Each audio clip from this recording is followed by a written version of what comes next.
इस कार्यक्रम की पुण्यार्चक हैं श्रीमती शिप्रा जैन, तुषार जैन, गुरु भक्त परिवार मेरठ, श्रीमती पूनम जैन, श्री रवीश चंद्र जैन, शुभम, आयुष जैन, सपरिवार टूंडला, जिला फिरोजाबाद, यूपी, श्रीमती नीनू, लोकेंद्र, सिद्धि जैन, मुरार, ग्वालियर, श्रीमती त्रिशला जैन, डॉक्टर मोनिका, डॉक्टर नीरज जैन, निखिल, सेजल, पश्चिम विहार, दिल्ली, श्रीमती संतोष जैन, श्री विशाल चंद्र जैन, श्रीमती पूनम जैन, सीएमए, पंकज जैन, अमित जैन, राशि जैन, उन्नति जैन, सेक्टर 37, नोएडा, पारसमल, इंदिरा देवी, संजय, विनीता, अजय, नीतू बाकलीवाल, सूरत, श्री विनोद चंद जैन, मिलेनियम, श्रीमती नीता जैन, समस्त गुरु भक्त परिवार, फिरोजाबाद। धर्म स्नेही सत श्रद्धालु यहाँ पर उपस्थित आप सभी भव्यवर पुंडरीक पुण्यात्मा महानुभाव, आचार्य भगवान श्री समंतबद्ध स्वामी द्वारा विरचित रत्न करंडक शाखाचार की वाचना में षष्ठम अधिकार के उपसंहार को देख रहे थे। इसमें कारका नंबर 135 आचार्य महोदय जहाँ धर्म का फल विस्तार से बता रहे हैं, क्योंकि अल्प बुद्धि वाला सूत्र वाक्यों को, संक्षिप्त उपदेश को समझने में असमर्थ होता है।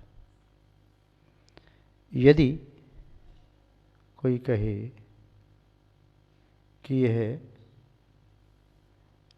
नगराधिपति है, ग्रामाधिपति है, देशाधिपति है, तो बड़ा छोटा सा लगता है। जो जानता है कि नगराधिपति, ग्रामाधिपति, देशाधिपति क्या होते हैं वे तो समझ जाएंगे। जो नहीं जानते हाँ, वो एक व्यक्ति आए थे, वो कहते मैं ग्रामाधिपति, वो कहता नगराधिपति, देशाधिपति, तीनों एक जैसे लग रही है, क्या अंतर है? राजा, राजा, महाराजा, कोई अंतर नहीं दिख रहा, चक्रवर्ती तो कोई अंतर नहीं दिख रहा। इसलिए आप लोग भी जब वैराग्य भावना पढ़ते हैं तो जब आपसे कहते हैं कि भरत आदि चक्रवर्ती थे, तो चक्रवर्ती शब्द सुन करके कोई विशेष अनुभूति नहीं होती। चक्रवर्ती हाँ चक्रवर्ती, पर जब आप वैराग्य भावना में पढ़ते हैं, छोड़े 14 रत्न नवोनिध और छोड़े संगसाती, कोड़े 18 घोड़े छोड़े 84 लखाती। ये जब पढ़ते हैं कि 96,000 रानियाँ थीं, 360 रसोइया थे, 32,000 मुकुटबद्ध राजा जिनके चरणों की सेवा करते थे, एक एक रत्न और निधि की 1,000 वापान 500 देव सेवा करते थे, इतना 6 खंड का वैभव जब विस्तार से सुनते हैं तो होता है वाह, चक्रवर्ती का क्या वैभव होता है। और यूँ कह दिए चक्रवर्ती है, ये इंद्र हैं, तो सामान्य लगता है। ये अरियंत हैं, जब तक अरियंत के वैभव की व्याख्या आपके सामने न होगी तो अरियंत भगवान हैं। तो एक शब्द से प्रबुद्ध, मेधावी, प्रज्ञ पुरुष तो परिज्ञान कर सकते हैं, अंदाज़ा लगा सकते हैं शब्द में कितनी गहराई छिपी हुई है, किंतु अल्पज्ञ के लिए विस्तार से कथन करना पड़ता है। मूल सूत्र के उपरांत टीका, ख्याति, तात्पर्यवृत्ति, वार्तिक, भाष्य, ये सब करना जरूरी होता है। तो आचार्य समंतबद्ध स्वामी धर्म के फल को सूत्र रूप में न कह करके श्लोक नंबर 2 में तो सूत्र रूप में कह दिया, यो धर्तोत्तम सुखे, जो उत्तम सुख में धारण करता है कर्म का नाश करता है, इतनी बात कह दी थी। किंतु यहाँ बता रहे हैं कि उस धर्म के वृक्ष का फल क्या क्या है। तो विगत दिवस आपने देखा पूजा, पूज्यता की प्राप्ति होती है। जो भी भव्य जीव पूज्य बने हैं आज तक, या पूर्व में पूज्य बने थे, या भविष्य में जो कोई भी पूज्य बनेंगे, वे सभी पूर्व में की गई पूजा के फल से बने। पूजा भी धर्म का एक अंग है, अंश है। तो जिस व्यक्ति ने किसी के चरणों में प्रणाम किया, गुण प्राप्ति की भावना से, दोष विमुक्ति की भावना से, अपने आत्मा का हित करने की भावना से, या स्वपर की कि हित की भावना से, तो वह धर्म का पालन करने वाला ही है और उसके लिए पूज्यता की प्राप्ति होती है। अर्थ और परमार्थ दोनों की प्राप्ति धर्म के माध्यम से होती है। सामान्य या व्यवहार धर्म का फल है सामान्य अर्थ की प्राप्ति, किंतु निश्चय धर्म का फल है परमार्थ की प्राप्ति। जहाँ पर अर्थ व्यर्थ हो जाता है वहाँ पर व्यक्ति फिर सार्थक की खोज करता है, परमार्थ भूत देवशास्त्र गुरु की खोज करता है। किंतु जहाँ व्यक्ति को अर्थ अनर्थकारी लगता है तो फिर वह अपनी आत्मा की खोज करता है। उस अर्थ को छोड़ करके वह अपनी आत्मा को देखता है, जिसका मैंने आज तक पतन किया, अब मैं उस आत्मा को परमार्थ के माध्यम से, जो पारमार्थ देवशास्त्र गुरु के माध्यम से परम अर्थ की सिद्धि करूँगा। जब तक ये सामान्य अर्थ अनर्थकारी नहीं लगता तब तक व्यक्ति परम अर्थ को प्राप्त नहीं कर पाता, और जब तक व्यक्ति को ये अर्थ व्यर्थ नहीं लगता तब तक जीवन को सार्थक नहीं कर सकता। तो यहाँ पर ये आपने देखा, इस विचार विमर्श कर रहे थे व्याख्यान में, इस श्लोक की वाचना में देख रहे थे। अब आगे बता रहे हैं, पूजार्था गई शौर्य। गई पूजार्था तो विच्छेद करेंगे तो आज्ञा और ऐश्वर्य। पूजार्था में आ बड़ा था, आज्ञा का आ लगाया तो ज्यों कि त्यों पूजार्था ही रहा, और आज्ञा का ज्ञा बड़ा था और उसमें ई लगाया तो ऐश्वर्य, पूजार्था ज्ञईश्वर्य। ए आगे से लगने पर तो अधन ए ऐ हो गया। तो इस प्रकार से आज्ञा और ऐश्वर्य की प्राप्ति भी धर्म के माध्यम से होती है। जिस जीव ने अनादि काल से अद्यावधि पर्यंत गुलामी ही शयन की हो, दूसरों की आज्ञा का पालन किया हो, ऐसा व्यक्ति भी धर्म के फल से आज्ञा देने वाला बनता है। आज्ञा देने वाला बन जाए कोई बहुत बड़ी बात नहीं है, किंतु जिसकी आज्ञा का पालन करने के लिए असंख्यात जीव तत्पर हों, ऐसा पुरुष बनना एक विशेष धर्म के फल की बात है। तो संसार में ऐसे भी जीव हुए जिन्होंने निंद्य पर्याय, निंद्य अवस्थाएं प्राप्त की और क्योनियों में जाकर के दुखों को प्राप्त किया। यावत जीवन दूसरों की आज्ञा का पालन करते रहे, गुलामी की जंजीरें पहने रहे। इतिहास बताता है पूर्व में ऐसा काल भी आया कि व्यक्ति गुलाम बनकर के रहा, गुलाम की जंजीरें गर्भ में आते ही पहन ली और गुलामी की जंजीरें मृत्यु तक छूट नहीं पाईं, शरीर छूट गया, शरीर छूटते छूटते भी जंजीरें रहीं। इतना ही नहीं, इतिहास तो ये भी कहता है कई मजदूर गुलाम ऐसे भी होते थे जो पीढ़ी दर पीढ़ी ज़िंदगी भर उसके यहाँ ही काम करते थे। कई पीढ़ियाँ निकल गईं, कुछ उनकी वांछा नहीं, कुछ भी नहीं, बस उन्होंने जो दे दिया सो खा लिया, दिया सो पिया, जो कपड़े दिए उसे पहन लिए, कुछ नहीं, बस उसी में लगे हैं। उनके संतान हुई तो उसी में लगे, उसके संतान उसी में लगे, उससे आगे उनकी सोच बढ़ी ही नहीं।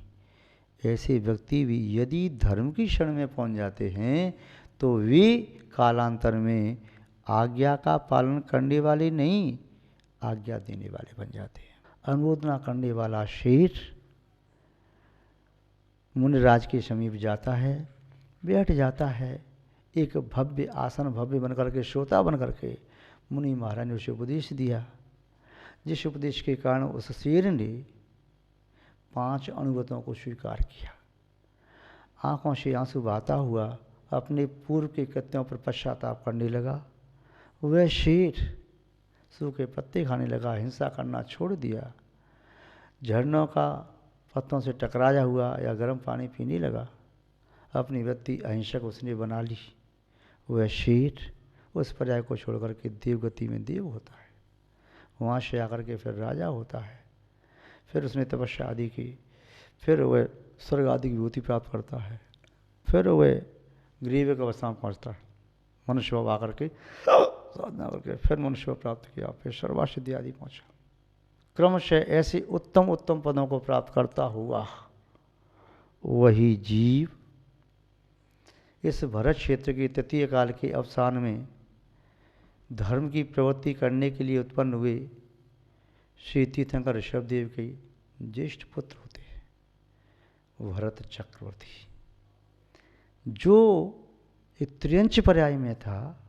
उस त्रियंच पर्याय से निकल कर के वह क्रूर प्राणी यदि हिंसा कर्म को नहीं छोड़ता तो निस्संदेह नरक आदि के दुखों को भोगता। कितनी बार भोगता ये भी नहीं कह सकते। नरक में जाता, फिर निकल के आता, फिर नरक में जाए, फिर निकल के आए, क्रम चल सकता है अनेक बार। किंतु पाप को छोड़ते ही, धर्म का अंश भी स्वीकार करते ही व्यक्ति को धर्म का फल मिलना शुरू हो जाता है। जैसे व्यक्ति अंधकार में स्थान में कहीं ठहरा हुआ हो, अंधकार को छोड़ करके या तो प्रकाश में पहुंच जाए, अन्यथा उस अंधकार के स्थान पर जहाँ से प्रकाश होता है उस स्विच को ऑन कर दे तो प्रकाश हो सकता है। ऐसे ही हमारे जीवन में जो अंधकार रूपी पाप है उसे हम छोड़ करके पुण्य के क्षेत्र में पहुंच जाएं, अन्यथा जहाँ पर है वहीं रह करके पुण्य क्रिया, धर्म की क्रिया प्रारंभ कर दें तो हमारे जीवन में वहीं से सुख शांति की प्राप्ति होती है। 6 खंड के सभी प्राणी इसके अधीन ऐसे चक्रवर्ती पद की प्राप्ति। 32,000 मुकुटबद्ध राजा अपनी वद्ध करांजलि को मस्तक पर रख करके अपनी मौली सहित पूरे शर को चरण में झुकाने वाले, मुकुट झुकाने वाले, वे आज्ञा मांगने को तत्पर कि चक्रवर्ती की आज्ञा तो मिली। ऐसा वैभव चक्रवर्ती ने कैसे पाया? धर्म के माध्यम से। इसी प्रकार और भी कितने दृष्टांत हैं। भरत चक्रवर्ती के अलावा इस प्रकार के वैभव को प्राप्त करने वाले, छोटा सा चलो और बताते हैं आपको, कुसुमलता और पुष्पलता, 2 कन्याएं मालाकार की पुत्रियां, जिनेंद्र भगवान के मंदिर के सामने से निकलती थीं, अपनी टोकरी में पुष्प लेकर के जाती थीं। एक पुष्प टोकरी में से निकाला, देहरी पर रखा, भगवान को देखा, हाथ जोड़े, माथा देहरी पर टिकाया और चली जाती थी। एक दिन अचानक जब पुष्प चुनने के लिए गईं, ग्रीष्मकाल का समय, विषधरणदेव ने डस लिया और वे मृत्यु को प्राप्त हुई। जब भगवान शकलभूषण केवली के समोषण में वरदत्त चक्रवर्ती पहुंचता है और वह पूछता है,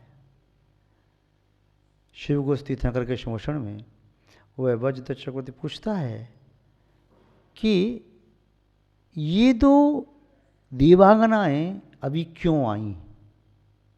गणधर परमेश्वर ने कहा, ये सौदम इंद्र की देवांगना है, तो सौदम इंद्र इन्हें साथ में लेके क्यों नहीं आया? क्योंकि जब सौदम इंद्र वहाँ से चला था तब तक इनका जन्म नहीं हुआ था।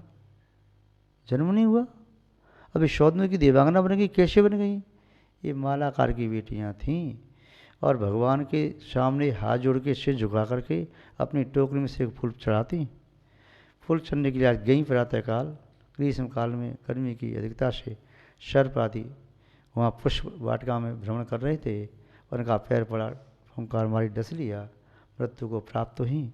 और मृत्यु को प्राप्त करके इस भावना से आज हमने भगवान के दर्शन नहीं कर पाए, भगवान के सामने पुष्प नहीं चढ़ाया, भक्ति प्रदर्शित नहीं कर पाए। इस भावना से वे दोनों मालाकार की बेटियां, जिन भक्ति के प्रभाव से सौधर्म इंद्र की प्राण वल्लभा हुई हैं और यहाँ पर इतना वैभव प्राप्त किया। जो वहाँ पर मालाकार की बेटियां थीं तब वो निर्धन थीं, उनके पास पर्याप्त धन नहीं था, अपर्याप्त था, किंतु धर्म का अंश मन में जैसे आया, प्रभु भक्ति का भाव आया, जिन वंदना का भाव आया, जिन दर्शन का भाव आया, ये धर्म का अंश आते ही वे उस पर्याय से उस पर्याय में पहुंच गई। सौधर्म इंद्र तो तीनों लोकों में सबसे ज़्यादा वैभव संपन्न होता है, वैभवशाली होता है, उन सौदम्य की देवांगना बनना निस्संदेह बहुत बड़ी पुण्य की बात, किंतु धर्म के माध्यम से इस प्रकार के फल की प्राप्ति भी संभव है। महान भाव ऐसे एक नहीं अनेक उदाहरण हैं। आपने मौन एकादशी व्रत की कथा तो पढ़ी होगी। मौन एकादशी व्रत की कथा में आपने देखा होगा वह तुंगभद्रा, जिसने पूर्व में मुनराज पर अवसर किया और अनेक जन्मों तक को योनियों में जन्मग्रहण करते हुए भयंकर दुख सहन करती रही। शब्दातीत दुख, जिन दुखों को हजारों करोड़ों जिव्याओं के द्वारा नहीं कह सकते, ऐसे दुखों को प्राप्त किया। फिर दुख वह पाप कर्म का मंदोदय आया तो वह तुंगभद्रा हुई।